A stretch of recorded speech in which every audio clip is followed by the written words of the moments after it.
দেখছস হালকা আমার পুকুরের অবস্থা, কোন শয়তানে ডেইলি আমার পুকুর থেকে মাছ চুরি করে সাথে নষ্ট করে, তোরে কিন্তু সর ধরতে হবে। দূর দাদু, আপনি আইতা কি বলেন? আপনি শুধু দেখতে থাকুন আপনার মাস্টার আমি কিভাবে ধরি। আপনি শুধু টাকাটা রেডি রাখেন। আইটা আমি কি শুনলাম? খাবারটা তো এখনই ভাবিকে গিয়ে জানাতে লাগে।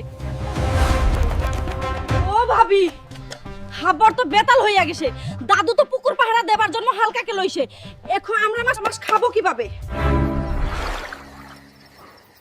এই যে নিয়ে এলাম অক্সিজেন ট্যাঙ্ক।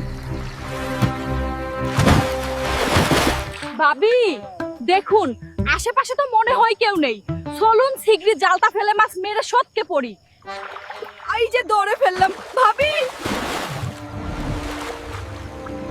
এখন কি হবে? খেলা তো হবে সকালে। দাদু, আই নাও তোমার মাস্টার, এখন আমার টাকা দেও। টাকা? কিসের টাকা? আরে এই দুই ভাবি